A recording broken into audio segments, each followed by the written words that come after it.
Raising a child. This concept of raising a child comes to us from rather intense tradition located in an African culture. Children were presented before the head of the household, and the father wanted the child. He would lift the baby up in his arms and hold him or her skyward, literally raising the child, and this meant the baby was welcomed into the home. If the man didn't want the child, he will not raise him or her, but he will look away and leave the baby there on the rock. And then the child was put out for what they called exposure.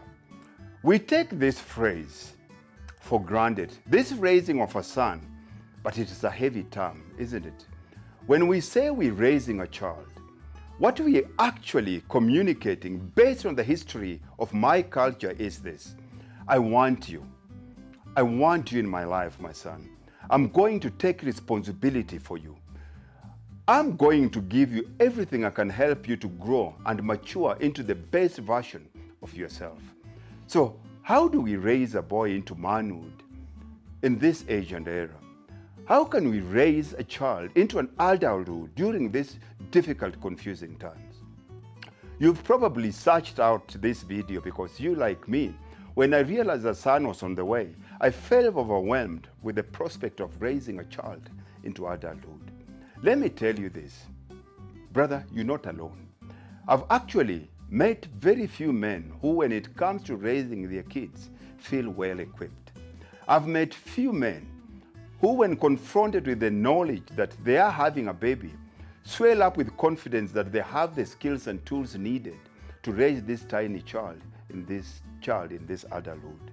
But while I don't meet a lot of men who are confident, I do meet a lot of men who are determined like you. You are listening to me right now. So this is probably you. You are determined, brother, to get it right.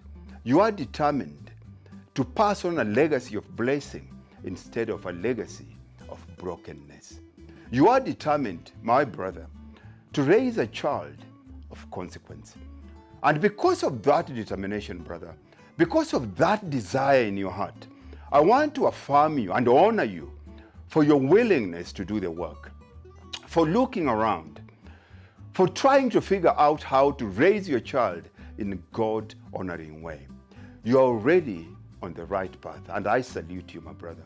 We are surrounded by adult men who in actuality are nothing more than teenagers, still trying to figure their way, hurting and abusing those around them.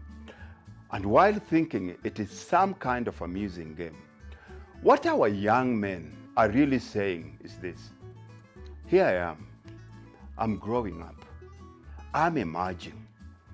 Will someone please take my hand and walk me through this time of confusion? As a generation, in many ways, we've turned our backs on our boys. And so I'm determined in my heart that I will not turn my back on my son.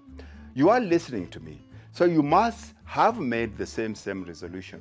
It is our duty to hold our boy's hand and make sure that we help this boy navigate this highway of masculinity that is loaded with heavy traffic lights, taxi drivers, and corrupt police officers. Make sure that we do not leave a son behind. I believe in you.